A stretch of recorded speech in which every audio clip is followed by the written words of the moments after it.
Bahay-eskwelahan, ganito lamang ang routine ng 11-years-old na si Ashley bago niya nakilala ang guro na si Joseph.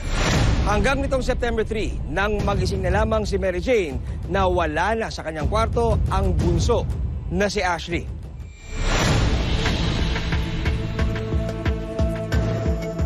Tara na, punta tayong Palawan. Doon muna tayo magpalamig. Paano yung asawa mo? Nakasugurin ako eh. Hindi, kaya nga tayo lalayo eh. Hindi tayo masusundan nun doon. Umaga ng September 3, ipinagtaka ni Mary Jane nang magising siyang wala sa bahay si Ashley. Sabi ko, ba't iniwan yung kumot, tsaka yung una niya. So sabi ko, iaano ko sa anak ko, dadaling ko na sa anak ko sa taas, sa kwarto. Pagkakita ko, pagkapanik ko sa kwarto. Ashley, anak! Oh. Ashley, bangon na maliligo ka pa. Ashley? Ay! Diyos ko po, nasan yung batang yun? Ashley, nandiyan ka ba? Ashley! Ashley! Ma'am, anong araw niyo po at anong oras niyo po na-realize na may problema po sa bahay po ninyo? Hindi ko naisip na lumayas. Kasi wala kaming problema, okay kami. So, inisip ko, natakot ako. Takot ako kasi inisip ko, baka sabi ko, lumabas. Kasama kaibigan, baka nag-isip na kumain, ganun. Ano nangyari? Baka may kinakakuha, di ba ganun? Agad nagtungo si Mary Jane sa eskwelahan na pinapasukan ng kanyang anak para makakuha ng impormasyon kung nasaan si Ashley. Pero bigo ito na makausap ang opisyal ng paaralan. Dahil dito, dumulog sa National Bureau of Investigation, National Capital Region o NBI-NCR si Mary Jane.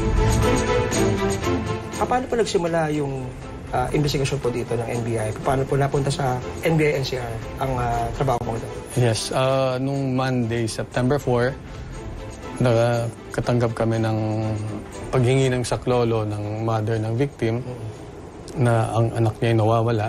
So, agad-agad nagpapunta tayo ng mga investigador doon para imbestigahan ang reklamo ng mother.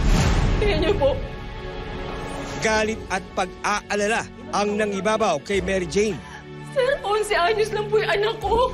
Tinanan mo ang anak mo ng teacher niya? Oo, sir. Ayon kay Mary Jane, malakas ang kutob niyang ang teacher ang dahilan ng pagkawala ng anak. Sir, tulungan niyo po kami. Kailangan po mabalik sa akin si Ashley. Wala po kamali-mali yung anak ko. Tulungan niyo po kami, sir. Gagawin namin ang lahat. Makakaasa po kayo. Doon po ma'am sa sinasabi niyong pinaghinalaan niyo na kagad yung iisang teacher na si Miss. Bakit?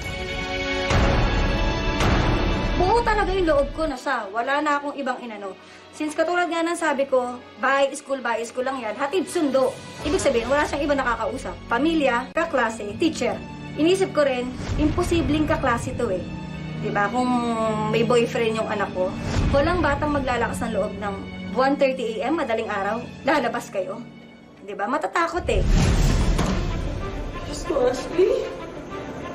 Samantala, noong hapon din yun, isang text message ang natanggap ni Mary Jane.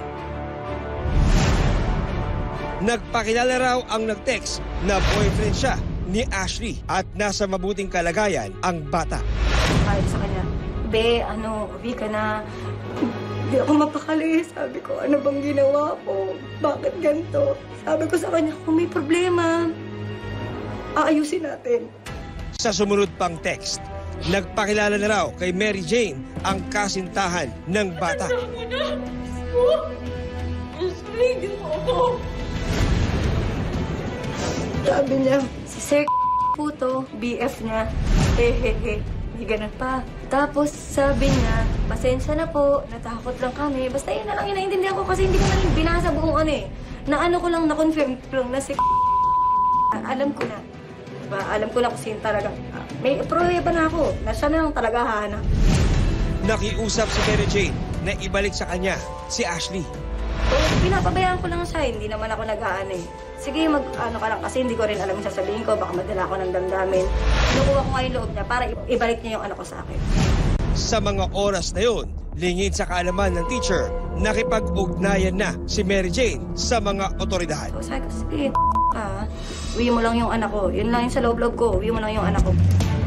Sa kuha ng closed-circuit television o CCTV, sa na-recover ng NBI-NCR, lumalabas na mula Cavite, dinala ng guro ang estudyante sa isang hotel.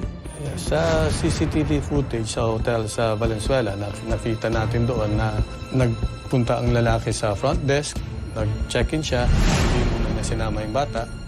Dahil siguro pag nakita naman talaga kahit sino, may kita na batang-bata ang kasama. So nung nagkaroon na siya ng room available, isinama na niya ang bata doon sa kwarto ng mabilisan.